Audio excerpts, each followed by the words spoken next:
du Père, du Fils et du Saint-Esprit, ainsi soit-il. Bien, chers frères, ce qui est grave et dramatique dans les temps que nous vivons, ce n'est pas le Covid, c'est la situation de notre Église catholique.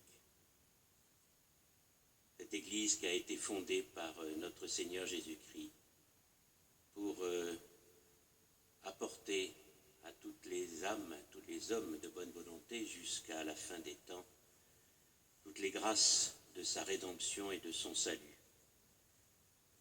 Cette Église, comme le disait si bien un pape qui malheureusement a travaillé aussi à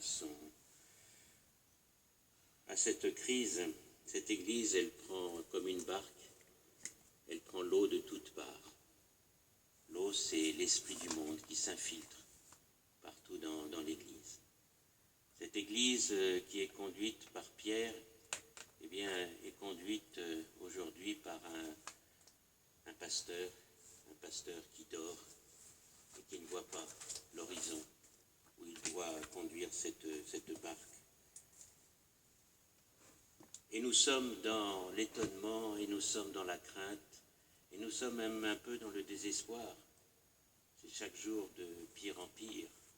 Nous voyons aujourd'hui l'Église catholique de devenir comme une sorte d'organisation qui a pour but de faire prendre conscience aux hommes du drame écologique qui se trame aujourd'hui dans le monde.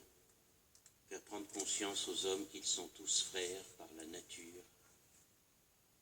Tout cela au détriment de ce qui est sa mission, proclamer la divinité de notre Seigneur Jésus-Christ, proclamer qu'il n'y a de salut en dehors d'aucune religion que la religion catholique. Rappeler que l'homme n'est pas fait pour la terre, mais pour la vie éternelle. L'Église est une, sainte, catholique, apostolique, et aujourd'hui on la voit désunie, plus personne n'obéit à personne. On la voit disparaître dans des considérations qui détruisent sa sainteté. On ne sait plus ce que c'est que la sainteté du mariage, il n'y a plus de vocation. Tout cela est bien étonnant, bien chers frères. L'Église perd aussi sa catholicité puisque les pasteurs n'osent plus affirmer que seul un homme peut se sauver en adhérant à Jésus-Christ et à son Église. Et on laisse entendre bien que tout homme est sauvé du moment qu'il vit la religion dans laquelle il est né. Oui, cette unité, cette sainteté, cette catholicité sont atteintes. Et que dire de l'apostolicité maintenant? Oui, cette apostolicité qui brille normalement par le rôle éminent qu'a Pierre de confirmer ses frères dans la foi. Pierre se tait, Pierre doute. Et pourtant, mes bien chers frères, le Christ n'a-t-il pas dit que cette Église est indéfectible et durerait jusqu'à la fin des temps?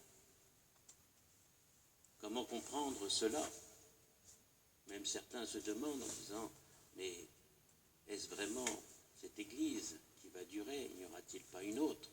Ou bien d'autres se disent, non, ce pape ne peut pas être pape en disant des choses pareilles. Et il est parfois bien difficile de répondre à ces questions. Souvenez-vous, mes bien chers frères, le vendredi saint,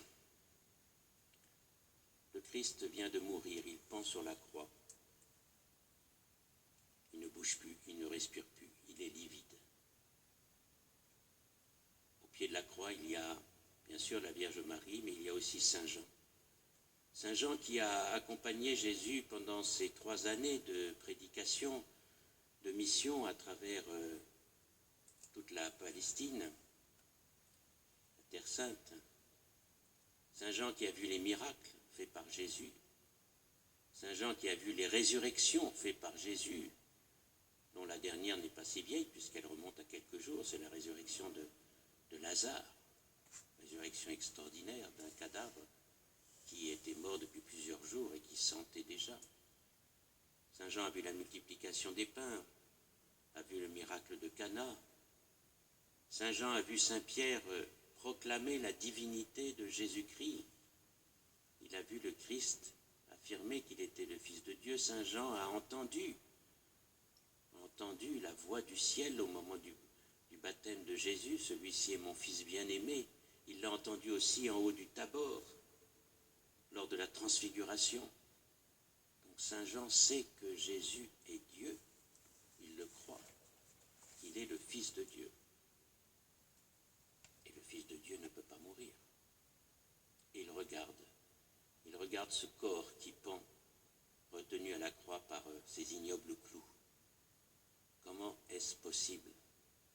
Jésus nous a-t-il pas dit « Je suis la vie ». Or, la vie ne peut pas mourir.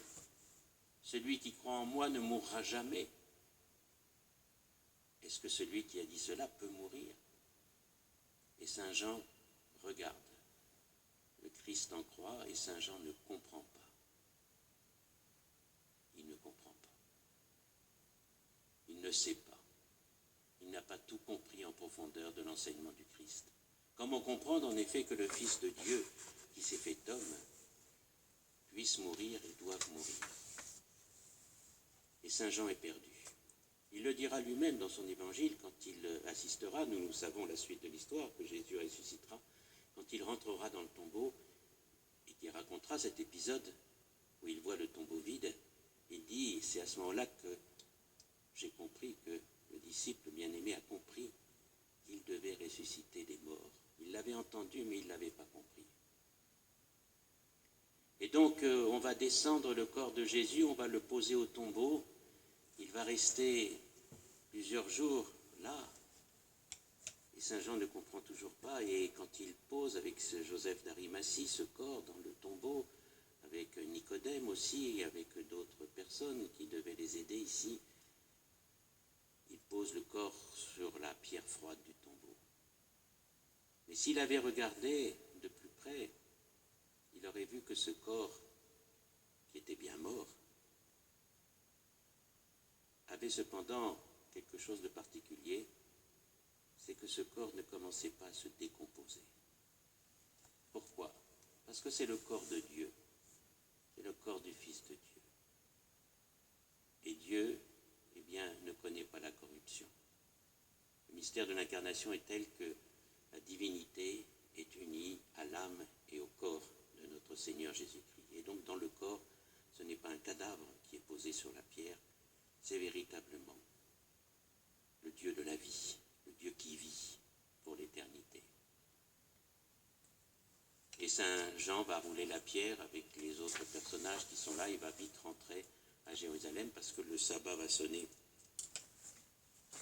sans doute dans l'incertitude, sans doute dans le désespoir, sans doute dans le découragement. Est-ce que nous n'avions pas mis toute notre espérance dans ce Christ-là? Est-il vraiment Dieu? Et pourtant, nous le savons, en un instant, Jésus va ressusciter par sa propre puissance. En un instant, il va détruire les portes de la mort. Même dire, chers frères, notre Église aujourd'hui semble morte, ou au moins semble à l'agonie. Et peut-être que plus tard, elle nous semblera même réellement morte. Mais si nous regardons de près, comme aurait dû faire Saint Jean peut-être dans le tombeau, si nous regardons de près, et nous voyons que malgré la destruction apparente, malgré l'état abominable de cette barque, malgré le sommeil de Pierre, il y a des signes qui montrent que cette Église est vivante. Ces chrétiens qui luttent pour garder la foi, ces familles qui font des efforts pour donner une bonne éducation chrétienne selon la loi naturelle et la loi divine à leurs enfants, ces messes que l'on rétablit partout, quelquefois dans les catacombes, dans des granges, dans des garages, mais qui est la vraie messe où on renouvelle véritablement le sacrifice de l'Église. On nous dit, et serait le bruit court à Rome, que le pontife actuel voudrait supprimer le décret qui a été pris il y a une quinzaine d'années par le pape Benoît XVI, autorisant largement l'usage de la messe traditionnelle. Peut-être, nous verrons cela. Mais la messe continuera. Nous voyons ces conversions, et dans cette église Saint-Nicolas, mes bien chers frères, nous en voyons beaucoup de conversions, des conversions extraordinaires. On se demande vraiment comment cela peut arriver. Des gens, tout simplement, qui, pendant ce terrible confinement qui a cassé, on pourrait dire, le ressort de notre société, un peu perdus, ont allumé leur ordinateur et un jour sont tombés sur la messe traditionnelle. C'est un cas concret, des cas concrets, mais un cas concret que j'ai en tête tout de suite. Et écoutant la prédication, écoutant la messe traditionnelle, eh bien, ont leur foi qui a été secouée.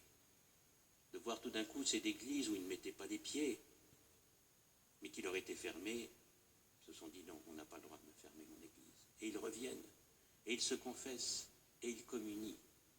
Et il y a très belle confession. Le démon n'est pas plus fort que le Christ.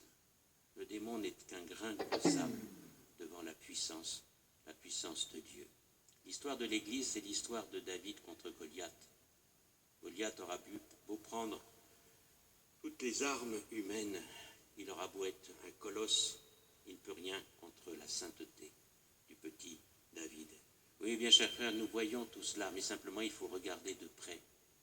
Alors, nous avons la foi, nous savons que l'Église durera jusqu'à la fin des temps, que le bon Dieu nous assurera toujours les moyens de salut dont nous avons besoin. Alors gardons cette confiance, gardons cette espérance. Le Christ ne nous abandonne pas.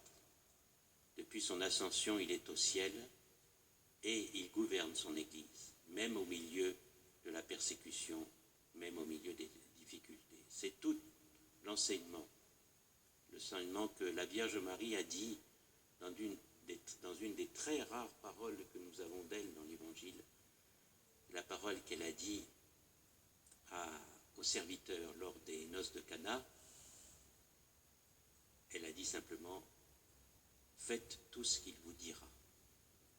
Faites tout ce qu'il vous dira. » Faisons ce que le Christ nous demande et gardons confiance. Le Christ a vaincu le monde. Au nom du Père, du Fils et du Saint-Esprit, ainsi soit-il.